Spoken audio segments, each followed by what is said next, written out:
diretor artístico do Espaço do Tempo, em Montemor, responsável por um projeto que ao longo do tempo em muito tem contribuído para precisamente algumas das questões que têm estado aqui a ser afloradas esta tarde, a descentralização, da internacionalização, no fundo, a composição de uma nova territorialização para a arte e em particular para a criação contemporânea dos domínios do teatro e da dança, e cujo último espetáculo, que estreou há algumas 2 semanas em Guimarães, Estado de Exceção, que está em turnê agora durante os próximos meses, e que é um trabalho muito interessante nos tempos que correm, porque nos pergunta exatamente como é que nós lidamos com ele e com estes tempos. E a comunicação do Rui Horta, que se chama Olhar o Invisível, certamente que abordará a grande dificuldade que nós temos em conseguirmos distinguir o essencial do acessório, coisa à qual o Rui se tem dedicado com bastante empenho ao longo dos últimos anos, e por isso obrigado por estás neste painel. Obrigado pelo convite, Dr. Dimas, Carlos, e é um prazer estar aqui convosco. Eu vou-vos falar mais como um fazedor, talvez um fazedor atento, que obviamente um académico, um pensador, que não é, digamos, a minha atenção, portanto serei mais terra a terra. Obviamente já exercizei a necessidade de especular sobre o clube a semana passada aqui mesmo num colóquio da Nova, e portanto agora preciso mais, em vez de política, economia e arte, falar mesmo de política, economia e também de arte, porque o momento obriga um pouco a isso, e portanto os meus companheiros de conversa anteriores fizeram de uma forma eloquente isso, de não seguir esse caminho. E portanto começo por vos propor uma ida ao YouTube, não à Wikipédia, e para... Já estás. E para verem algo que eu acho que é bastante assustador, são 5, 6 minutos, depois paramos a meio, talvez eu acelere um bocadinho isto. Isto é uma...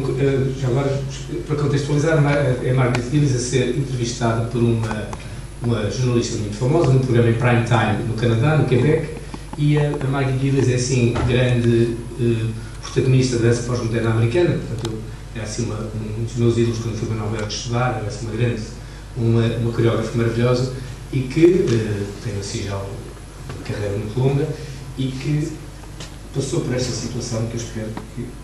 ver se eu tenho som aqui. Mais alto o som? Mais alto.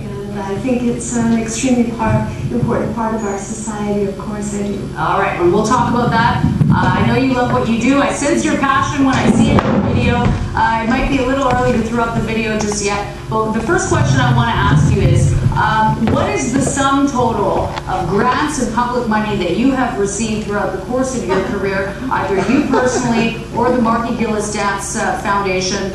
What is the sum total of public money that you've received? I don't know. All our money it's totally open for disclosure. You can find that on the web. We're audited every year. I don't know. I think I've been very lucky with my funding from both Quebec and from Canada, and I'm very grateful for it. I'm sure you are. Lucky is certainly an interesting word to use. We actually have had an opportunity to add up some of those grants. Before we put them on the screen, I do want to, if I could, explain to our friends at home what the foundation is all about. Correct me if I'm wrong here, but I did pull this off of your website. It appears to be a mission statement, if we could pull up that graphic. The Marky Gillis Dance Foundation is committed to research, reflection, and the study of the human adventure through artistic expression, through teaching and through creating, which are essential endeavors for the sane evolution of our society and our collective well-being. Okay, so that's what the Marky Gillis Dance Foundation is all about. Now, let's get to the amounts the Marky Gillis Dance Foundation has received in money from taxpayers over the years. Friends, it goes back to 1980 or 1998. The grants are for a variety of things such as creation and production in dance. There are touring grants, there are operating grants, there are travel grants. We've got them scrolling on a screen. I can't go through them individually because, quite frankly, it is too long of a list. And the total amount of grants that I can discern that you have received either personally or your dance group is $1 million to, it's essentially $1.2 million, okay? So why is the price tag for research, reflection, and the study of human adventure through interpretive dance costing taxpayers $1.2 million a year, Ms. Gillis? Oh no, it's not costing $1.2 million a year. Or, excuse me, not a year. Excuse me, $1.2 million over the course of the last 13 years. Forget No. I think it's a little longer than that. I've been performing solo dance for 39 years now, and I've danced all over the world. I've acted as an ambassador. I've done my very best for Canada, for my country, for my community internationally and locally, as well as for the community at large. And yes, I think these are important things to research. I think they are important things to understand and to touch people's lives and to change minds. I think that the amount is a little askew. It doesn't all go to me. It certainly goes to people that work in the field, other artists who I've collaborated with. There's a number of different areas. You'll find that the arts are very good at actually using small amounts of money, making it go a very, very long distance. Okay. I also would just like to point out that in dance, internationally, solo dancer usually has a career of 5 years. I've been able to sustain that for 39 years. That's a pretty remarkable accomplishment. It's a wonderful accomplishment. And I don't think I still don't get why 1.2. Tell me something, okay? And Sure. you know, I'll be frank with you. This is not my cup of tea, and I don't think it's a cup of tea for a lot of people. But this whole thing, like, why does that cost $1.2 million? I don't think that would be over 13 years. I think Why does it cost $1.2 million over whatever the term is? I think it would be over something closer to 35 years, 30 years.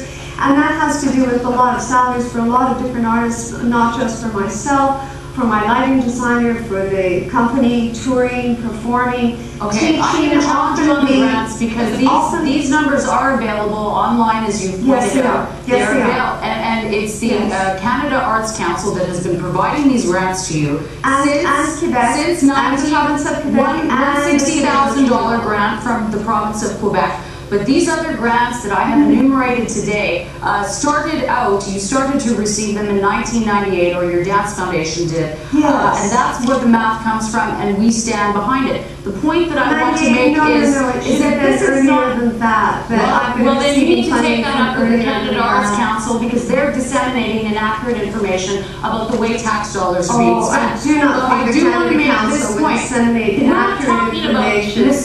These are people that care deeply about the arts, deeply about society. Purpose, okay? No one can hear what you're saying, and they're not hearing what I can say. We all go at this one at a time. I'm your guest, perhaps you might let me speak. You are, but I have given you your due, and I need to ask the questions. Artists and dancers care deeply about society and sacrifice entirely and give themselves to the arts. So I would think that you would want to treat us with a little bit of respect and understand the sacrifice that many artists make. The amount of money that the arts community makes is very, very little. If you look at my salary over the course of this time, in comparison, as the top dancer or one of the top dancers in Canada, if you look at that in comparison to the salary of anybody who is at the top of their field in other endeavors, I think you would find that the numbers do you think are comparable? Don't exactly mix up. I think you're skewing your numbers, and I think that you're if I look not looking at the people subsidized by the taxpayers. Okay, so if they have higher salaries, they have. Do you know what? Do you want to know what is done? Do you want to know what is done with that money? The subsidizing of that money. Tours and performances around the world were yes, we've heard all about the creative economy, and I do want to ask you about your contribution to the creative economy. The Conference Board of Canada has talked about the creative economy being worth something like $40 billion to the economy. I find this astonishing. I find this absolutely astonishing. Not nearly as astonishing as we do, that you would belittle a sector sector of our community that sacrifices for the good of the collective. I really find this quite astonishing. Well, really, truly, I'm happy to talk about shocked. sacrifices, actually, because I think it ties in with a comment that you made that some of us here find particularly objectionable, and it was a comment that you made at the Performing Arts Gala. Control room, could we put that up, please, and roll that clip? We were, I thought, a compassionate society. I don't think that way anymore. No, we're good at masking things. We're good at not taking responsibility now. This is deeply sad to me. All right, we're not a compassionate society anymore. Were we not compassionate in 2008 when we gave you $50,000, a personal grant that you received, the Walter Carson Prize? And were we not compassionate, let's just say, in the fiscal year of 2009, when taxpayers gave you and your foundation a grant for $105,000? And again, that only represents a small portion of the money that you have received from taxpayers over the course of your career. I'm not speaking selfishly. Is it about Canadians that they're lacking compassion exactly? $1.2 million isn't enough compassion for you. No, it's not about me. It's about our society. Isto segue e vai por aí fora, mais 10 minutos. Isto é Prime Time Canadá, assim, toda a gente viu isto. É um canal fundamentalista. É uma entrevistadora muito conhecida, penso que o canal se chama Sun Time, é assim uma grande visibilidade, não passa às 3 da manhã, e pronto, eu acho que depois disto eu sempre falar de outras coisas, e, portanto vou descer um bocado à terra na minha intervenção. Isto é do ano passado, há um ano e meio. E, portanto, eu acho que nós temos que ter uma estratégia quando temos isto, e acho que é importante termos algum pensamento organizado face a isto, porque é isto que nos espera, espera-nos cada vez mais disto. E voltarei a isto só no final, e, portanto, passo a ler 3 ou 4 coisas que escrevi. O mundo girou depressa demais para o podermos entender, e agora estamos a tentar processar o passado para poder repensar o futuro. Esta crise é a antecâmara de situações fraturantes e possivelmente novos modelos sociais radicalmente diferentes dos de hoje.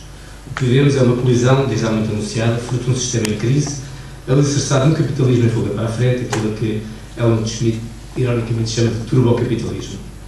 A crise económica é apenas um sinal visível de uma realidade escondida que é muito mais densa e plena de incertezas. É água que corre fundo e desde há muito tempo.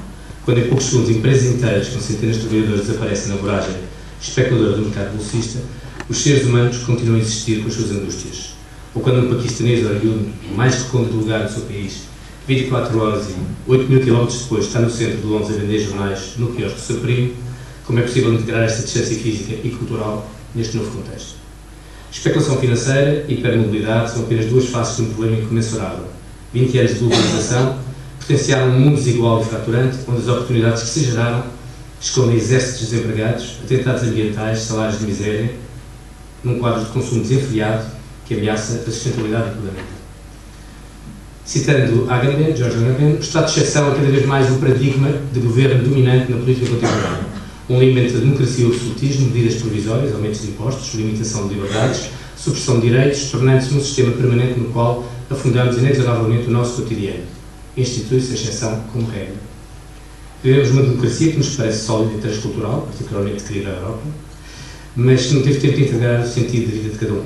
A alma de um africano em Lisboa, de um paquistanês na City, ainda está mais perto da África ou da Ásia do que da Europa. Ou pior ainda, não lugar que o sonho consumista apenas conseguiu mascarar debaixo da pele dos homens.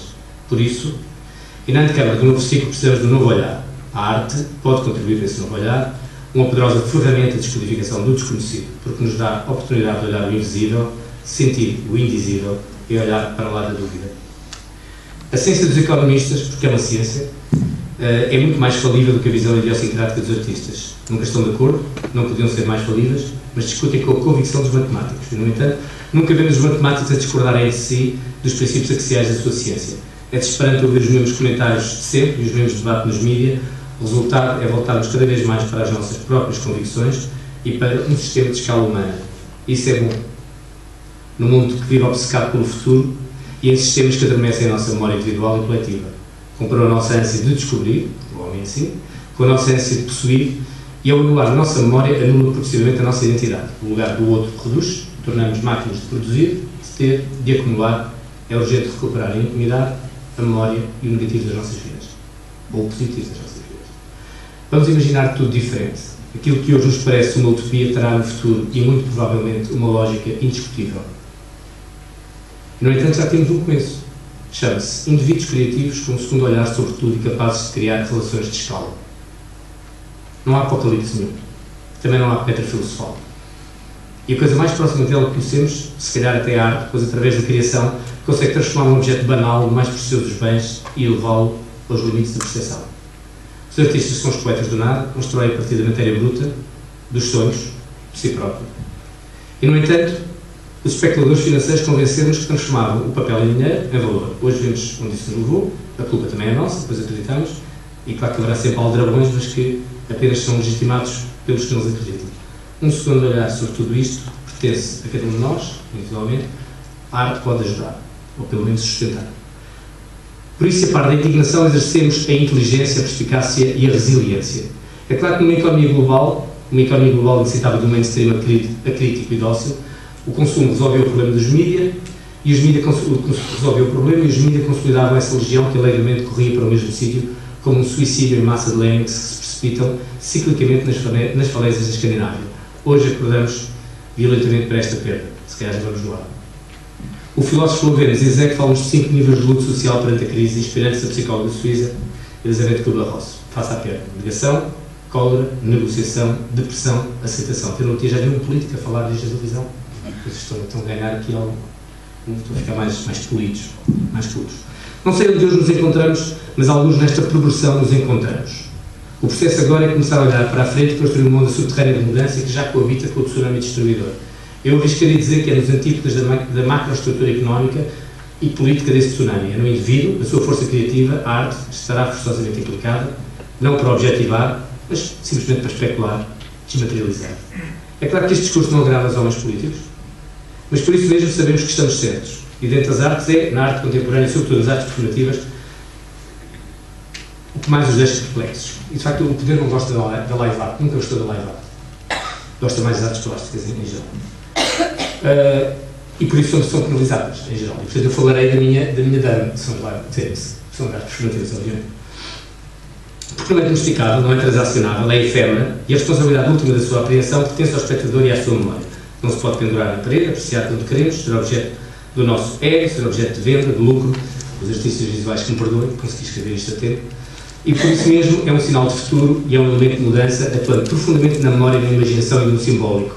E o mais ridículo é que nem sequer representa uma economia de risco, nem é subsídio-dependente, pois numa sociedade de serviços e conhecimentos, a arte e a cultura são multiplicadores e geradores de inúmeras mais-valias.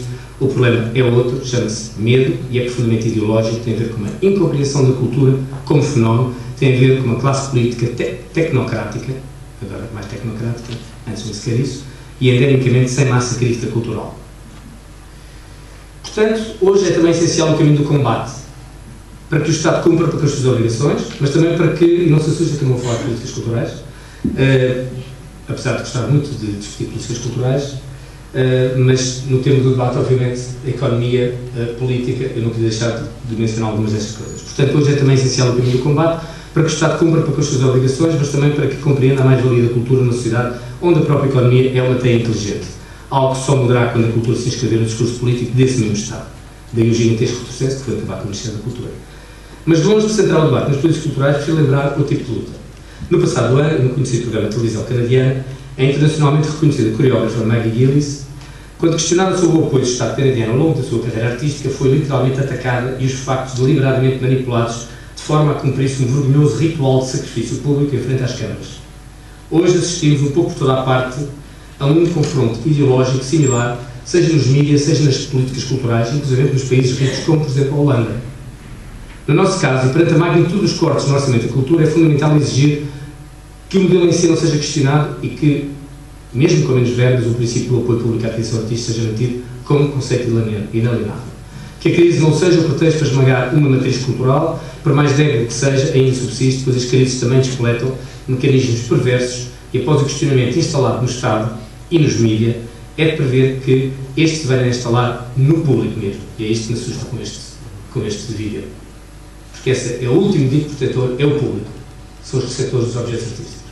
com quem nós estabelecemos relações de proximidade. Perante o triunfo da mediocridade, o lugar da arte tende a tornar-se cada vez mais periférico ou apenas decorativo e transacionável. É fundamental impedir que o discurso da arte se resuma à economia, quando este se deveria centrar na importância do pensamento crítico. Acredito igualmente que entre os criadores e no modo operante das suas estruturas há um questionamento a fazer, em particular ao nível da solidariedade e na forma isolada como atuam, sem partilha de recursos, sem estratégias de colaboração que necessariamente ultrapassam as idiosincrasias criativas. Muitos não irão sobreviver num futuro próximo, um enorme exercício de maturidade e inteligência, se tivermos em conta os cada vez mais parcos recursos pelos quais são impelidos a competir. Há um provérbio cubano que diz: por dinheiro não te preocupes, porque dinheiro não há. E perante a crueza e simplicidade de tal enunciado, que nos teremos que reinventar. Também aqui nos damos conta de que não existe uma verdadeira sociedade civil na cultura, ao invés da que existe, por exemplo, no ambiente, ou começa a haver, onde um laborioso percurso de consciencialização, debate social, protesto, legitimado por dados científicos, proporcionou importantes conquistas ambientais, ainda bem que assim é. Mas esta realidade está em profunda transformação e os artistas cada vez mais questionam os sistemas e, à sua escala, tomam em mão o controle da produção e difusão das suas obras. Experiências como Sweet and Tender, Nomad Academy ou Celebração revelam. Celebração foi um evento fundamentalmente ligado à dança há um mês atrás, na que o Gesto reuniu de uma forma espontânea e auto-organizada coreógrafos das gerações mais emergentes. Nomad Academy é um coletivo de artistas dos Balcãs que se organizou e que, através do seu trabalho de pesquisa de laboratório, explode as divisões entre os países da ex-Jugoslávia, que já é notável e, portanto, cria laços de proximidade através da criação e da experimentação. Sweet and Tender é um projeto muito interessante que também parte da iniciativa dos artistas que pretendem controlar de algum modo, não se deixar controlar os seus circuitos de produção e terem a capacidade de, sem mediação, de chegar diretamente aos programadores e àqueles que promovem a criação. E, portanto, revela um caminho novo e um empowerment salutar numa paisagem de rápida mutação e que escapa ao controle das estruturas convencionais. Por exemplo, estou certo que a rápida expansão do crowdfunding, plataformas de financiamento diretos através da internet, alterará nos próximos anos e profundamente o equilíbrio entre instituições e criadores. Os artistas não abdicam do pensamento crítico nem de um segundo olhar sobre o mundo e, ao empreender novas práticas de colaboração, organização e questionamento, constroem hoje uma utopia concreta que aponta para novos modelos de organização social. A arte, sem perder a sua intervenção de manifesto poético, abraça cada vez mais um posicionamento político e permite-nos olhar o invisível. A máquina mais perfeita e complexa é a nossa mente, a sua criatividade, a sua leveza, tal como Italo Calvino nos lembra, evocando o salto ágil do poeta Cavalcanti, de Cameron, que, saltando por cima dos túmulos de pedra, consegue facilmente escapar aos ladrões. Termino por isso com o seu enunciado: os túmulos são a vossa casa e não a minha, dado que quem se eleva à contemplação universal, através da expectação do intelecto, vence a morte corporal.